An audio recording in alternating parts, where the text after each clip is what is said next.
자, 종의 노래 세 번째 시간입니다. 대림절 시작하면서 주님을 기다리는 일도 참 중요하지만 내가 기다리는 주님이 어떤 분인지 아는 일이 훨씬 더 중요하다라고 말씀드렸는데요. 자, 그래서 우리는 이사야서에 나오는 종의 노래를 통해서 메시아가 어떤 분이신지, 주님이 어떤 분이신지를 계속해서 살펴보고 있습니다. 종의 노래의 주인공인 이 종은 바로 이스라엘 사람들이 그토록 고대하던 메시아, 바로 예수 그리스도이시거든요. 우리 첫 번째 시간에는 정의라는 제목의 말씀 나누면서 메시아가 베푸시는 정의는 회복적 정의로서 다름 아닌 저주의 대상이었던 이방에 대해서 정의를 베푸시는 분이시다 라고 말씀 나누었고요. 그리고 두 번째 시간에는 빛이라는 제목으로 메시아는 이방의 빛이시다 라는 말씀 함께 나누었습니다. 자, 이 이방의 빛이시다라는 이 말이 얼마나 말이 안 되는 말이냐면 마치 아이스 핫초코, 작은 거인과도 같은 말이어서 절대 함께 쓸 수 없는 단어의 조합이라고 제가 말씀드린 바 있습니다. 어두움과 더러움의 상징인 이방의 빛으로 오신 주님, 자, 그분이 바로 저와 여러분이 믿는 예수 그리스도라고 함께 말씀을 나누었습니다. 자, 오늘은 세 번째 시간으로요, 지혜라는 제목의 말씀을 나눌 텐데, 자, 먼저 여러분은 지혜라고 하면 어떤 이미지가 떠오르시나요? 높은 지능, 뛰어난 지성, 그리고 빠르고 정확한 판단력 등을 떠올릴 수 있을 것 같아요. 저도 오늘 설교를 준비하다가 처음 알게 된 사실인데, 여러분, 인류 역사상 가장 높은 IQ를 기록한 사람이 현재 우리나라에 살고 있다는 사실 알고 계셨나요? 바로 89년생 김영훈 씨인데요. 이분이 세계 천재 인명 사전에 당당히 1위에 올랐는데, 이 김영훈 씨의 IQ가 몇인지 아십니까? 276이라고 합니다. 재밌는 건 이분이 연세대학교 신학과 출신으로 지금 교회 전도사 사역을 하고 있다는 거예요. 순간 우리 교회 전도사님이 아니어서 참 다행이다 싶었습니다. 만약 이렇게 지혜를 뭔가 IQ나 지능의 정도로만 여긴다면 이 중에 누가 지혜가 있다라고 말할 수 있는 사람이 있겠습니까? 없겠죠. 자, 그런데 성경에서 말하는 지혜는요, 다행스럽게도 이러한 지능이나 IQ와는 다릅니다. 자, 오늘 본문을 보면 성경이 말하는 지혜가 무엇인지, 또 메시아에게 주신 지혜가 무엇인지를 알 수 있는데, 오늘 본문에서 이 종은 하나님께서 자기에게 주신 지혜에 대해서 이렇게 설명합니다. 우리 본문 4절의 말씀을 같이 한번 읽어보겠습니다.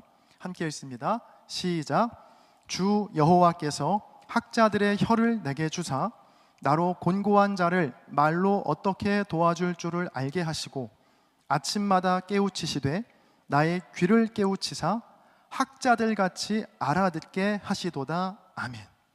하나님께서 종에게 지혜를 주셔서 학자들처럼 말하고 학자들처럼 듣게 하셨다라는 고백인데, 자, 여기에서 한 가지 짚고 넘어가야 할 것은 바로 학자에 대한 정의입니다. 이 학자라는 단어가 주는 이미지가 있는데, 대개는 박사 가운을 입고 수염도 좀 길게 기르고 뭔가 범접할 수 없는 대가를 떠올리곤 합니다. 그러니까 더 이상 배울 게 없고 수많은 제자들을 거느리는 큰 스승처럼 떠올리기 쉽거든요. 자, 그런데 오늘 본문에 나오는 이 학자라는 말은요, 전혀 그런 뜻이 아닙니다. 이 히브리어 리무딤이라는 말을 학자라고 번역한 건데, 이 리무딤이라는 단어의 뜻은요, 바로 배우는, 또 제자된 이라는 뜻이 담겨 있거든요. 자, 그래서 어떤 성경에는 이 학자라는 말에 각주를 달아놓고 제자들, 가르침을 받는 자들이라고 기록되어 있습니다. 자, 그래서 4절의 말씀을 좀 더 이 원어의 뜻에 맞게 풀어보면 하나님께서 여호와의 종에게 제자의 혀와 제자의 귀를 주셨다는 겁니다. 하나님께서 여호와의 종, 즉 예수 그리스도에게 제자의 혀와 제자의 귀를 주신 이유가 4절에 나와 있는데, 4절 말씀 한 번 더 같이 읽어보겠습니다. 함께 읽습니다. 시작. 주 여호와께서 학자 제자들의 혀를 내게 주사 나로 곤고한 자를 말로 어떻게 도와줄 줄을 알게 하시고 아침마다 깨우치시되 나의 귀를 깨우치사 학자 제자들 같이 알아듣게 하시도다. 아멘. 자, 개인적으로 이 4절 말씀은 제가 공동번역 성경 버전을 참 좋아하는데 그 공동번역 성경을 제가 읽어드릴게요. 주 야훼께서 나에게 말솜씨를 익혀주시며 고달픈 자를 격려할 줄 알게 다정한 말을 가르쳐 주신다. 아침마다 내 귀를 일깨워 주시어 배우는 마음으로 듣게 하신다. 여러분, 제자의 혀의 역할이 무엇입니까? 바로 고달픈 자를 격려하는 다정한 말이 바로 제자의 혀의 역할이고, 제자의 귀는 늘 배우는 마음으로 그들의 목소리를 듣는 것이 제자의 귀의 역할이다라는 겁니다. 자, 오늘로 세 번째 종의 노래인데요, 이 메시아의 노래이기도 한 이 종의 노래는 일관된 특징을 갖고 있습니다. 정의와 빛과 지혜가 향하는 곳이 다 이방이었습니다. 비록 오늘 본문에서는 이방이라는 단어가 직접적으로 나오진 않지만 하나님께서 주시는 지혜가 향하는 곳이 바로 곤고한 자, 또 고달픈 자라고 쓰여 있거든요. 하나님의 관심, 그리고 여호와의 종인 예수님의 관심이 어디를 향하고 있는지 줄기차게 종의 노래에서는 반복적으로 너무나 확실하게 우리에게 알려주고 있는 겁니다. 여러분, 그래서 지혜란 다른 게 지혜가 아닙니다. 곤고하고 고달픈 자들을 격려하는 다정한 말을 건네는 것, 그것이 바로 하나님께서 부어주시는 지혜의 역할인 것이죠. 자, 그런데 이 지혜는요, 즉 학자의 혀는 어느 순간 깨달아지거나 어느 순간 생겨나는 것이 아닙니다. 바로 학자의 귀, 즉 늘 배우는 마음으로 들으려 할 때 하나님께서 부어주시는 지혜입니다. 자, 그런데 아주 중요한 사실이 하나 있습니다. 그건 학자, 즉 우리가 제자가 되어서 늘 배우려 하지 않으면 우리는 절대로 곤고하고 고달픈 자들을 격려하는 다정한 말을 건넬 수 없다라는 겁니다. 왜일까요? 왜냐하면 우리 모두는 이 세상에서 내가 가장 고달프고 내가 가장 곤고한 자라고 생각하며 살아가거든요. 군대에 다녀온 분들에게 어느 부대가 가장 힘든 부대냐고 물어보세요. 100이면 100, 내가 다녀온 부대가 가장 힘든 부대라고 말합니다. 저는 군 생활을 대구에서 했거든요. 제가 대구에서 군 생활을 했다고 하면 강원도에서 근무한 분들의 눈빛이 급격하게 달라집니다. 옅은 미소를 띠면서 너 정말 편하게 군 생활했구나, 그 정도 뭐 군대 체험이지 라는 눈빛으로 저를 측은하게 보세요. 자, 그런데 저 정말로 힘들었거든요. 정말로 곤고하고 고달팠습니다. 그래서 일병 때까지 동기끼리 저희들이 모여서 하는 말이 뭐였냐면, 차라리 전방에서 몸이 힘든 게 낫지 라는 푸념을 늘 늘어놓았던 기억이 있습니다. 자, 이처럼 우리는요, 내가 겪는 어려움과 내가 겪는 아픔만이 절대적이고 또 가장 아픈 아픔이라고 생각하며 삽니다. 세상에 나보다 힘들고 나보다 고달프고 나보다 곤고한 사람은 없다라고 여기며 살아가죠. 자, 그래서 우리가 배우려고 하지 않으면, 다른 사람의 인생을 들여다보고 공부하려고 하지 않으면 절대로 우리는 남의 아픔이나 문제가 보이지 않는다는 겁니다. 언뜻 보이더라도 내 아픔과 내 문제가 더 크다고만 생각하게 마련이거든요. 자, 그런데 이 제자의 혀와 제자의 귀를 가진 여호와의 종은 늘 배우는 사람이고 늘 공부하는 사람입니다. 바로 곤고하고 고달픈 자들의 아픔과 문제에 관심을 갖고 그들을 공부하고 그들을 배우는 사람이죠. 자, 그렇게 듣고 배우려 할 때 하나님께서 지혜를 부어주셔서 그들의 곤고함과 고달픔을 보게 하시고 또 그들을 격려할 수 있는 다정한 말을 떠오르게 하신다는 겁니다. 서울대학교 보건대학원 환경보건학과의 김승섭 교수는 그의 책에서 공부라는 단어를 이렇게 정의합니다. 제가 책의 일부를 읽어드리겠습니다. 제게 공부는 타인의 고통에 응답하는 언어였습니다. 타인의 고통은 타인의 것입니다. 우리는 손톱 밑에 찔린 가시로 아파하는 옆 사람의 고통을 알지 못하지요. 특히 부조리한 사회로 인해 상처받은 이들은 종종 비명조차 지르지 못하고 숨죽이며 아파하는 경우가 많습니다. 보이지 않는 상처가 당사자의 몸에 갇히지 않고 공유할 수 있는 이야기가 되기 위해서는 누군가가 그 고통에 응답, 즉 공부해야 합니다 라고 적어놨거든요. 이 타인의 고통은 오롯이 타인의 것이죠. 자, 그래서 우리가 공부하고 알아야 합니다. 배워야 하고 들어야 합니다. 그래야 타인의 고달픔과 곤고함이 그때야 보이고 그들을 격려할 수 있는 다정한 말이 떠오르거든요. 자, 바라기는 우리 창천교회 청년부가 이 하나님의 지혜를 사모하고 그 지혜를 소유한 자들 되기를 간절히 바랍니다. 평생 공부하고 평생 배우는 자로 살면서, 즉 제자로 살면서 곤고하고 고달픈 이들을 위로하고 그들에게 힘이 되는 예수님 닮은 삶이 되기를 주님의 이름으로 간절히 축복합니다. 자, 그런데 문제는요, 여러분도 느끼시겠지만 이러한 일이 결코 쉽지 않다는 겁니다. 자, 곤고하고 고달픈 이들의 삶에 관심을 갖고 공부하고 그들을 격려하다 보면 도리어 내가 곤고하고 내가 고달픈 상황에 놓일 때가 많거든요. 오늘 6절에서도요, 나를 때리는 자도 생기고 나의 수염을 뽑고 뺨을 때리고 모욕과 침을 뱉는 일이 생긴다라고 나오죠. 이 모든 일이 배우지 않았으면 겪지 않아도 될 일이라는 겁니다. 자, 공부하고 듣고 배우게 되자 생기게 된 일인 겁니다.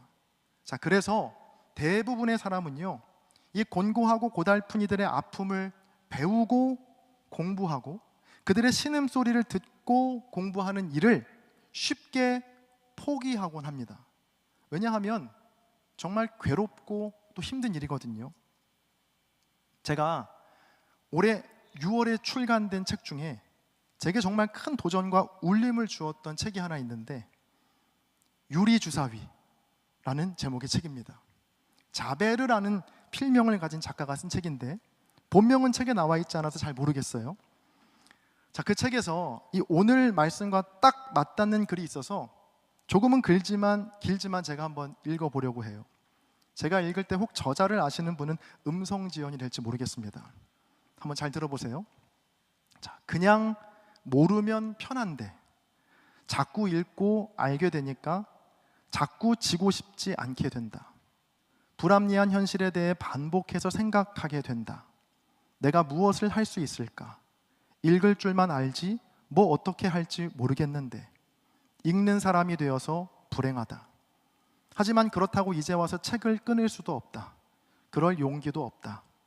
아직 사놓고 읽지 못한 책들이 잔뜩 방에 쌓여 있고 불합리한 세계와 그 속에서 고통받는 개인의 삶이 담긴 책들의 아우성이 끝이 없다. 새벽에 책을 덮고 불을 끄고 누우면 그 책들이 울부짖는 소리가 들리는 것 같다. 너는 알아야 해. 너는 공부해야 해. 네가 누워 잠을 청하는 이 땅은 촘촘하게 누군가의 억울한 눈물과 피해 역사가 퇴적되어 만들어진 땅이야. 너는 이 땅에 마음 편히 누울 수 없어. 너는 잠잘 수 없어. 어서 그 이야기들을 읽어. 너는 알아야 해. 그것이 너의 의무야. 자, 이 저자의 말처럼 그냥 모르면 편한데 자꾸 읽게 되고 알게 되고 공부하게 되니까 불편해지는 겁니다. 보이지 않고 들리지 않던 곤고하고 고달픈 이들이 보이기 시작하고 그들의 울음소리가 들리기 시작하거든요. 자, 그래서 대부분 이 공부하기를 포기합니다. 다시 아무것도 모르는 상태로, 다시 편한 상태로 돌아가는 것이죠. 저도 고백하자면 최근 설교 준비하는 게 몇 배나 더 힘들어졌습니다. 자, 물론 설교 준비가 쉬웠던 적은 단 한 번도 없었지만 올해 청년부를 맡게 되면서부터 한 주 한 주 설교를 준비하고 작성하는 게 얼마나 힘들어졌는지 모릅니다. 왜 이렇게 힘들어졌을까? 곰곰이 생각해 봤습니다. 달라진 게 하나 있더라고요. 그건 이전보다 훨씬 더 많은 책을 읽기 시작했고 또 타인의 삶에 더 깊은 관심을 갖기 시작했다는 겁니다. 그들의 삶을 읽어내기 위해 부단히 고민하고 공부하기 시작하니까 한마디를 하고 한 줄을 쓰더라도 이전보다 훨씬 더 복잡하고 어려워지더라고요. 자, 그래서 다시 돌아갈까라는 생각도 하곤 했습니다. 그러니까 공부하는 일을 멈추고 배우는 것을 멈추고 그냥 쉽고 재밌고 편하게 사는 삶으로 말이죠. 자, 그런데 오늘 말씀을 통해서 다시 마음을 다잡았는데요. 왜냐하면 하나님께서 당신의 종에게 부어주시는 지혜는 곤고하고 고달픈 이들을 어떻게 도와줘야 할지 알게 하시는 지혜이고, 또 끊임없이 배우고 공부하려는 태도로부터 나오는 것임을 오늘 말씀을 통해서 확인하고 또 깨달았기 때문입니다. 이런 하나님의 지혜는 우리의 삶을 참 불편하고 때로는 복잡하게 만듭니다. 때로 억울한 일을 당할 수도 있고요, 받지 않아도 될 모욕과 침뱉음을 당할 수도 있습니다.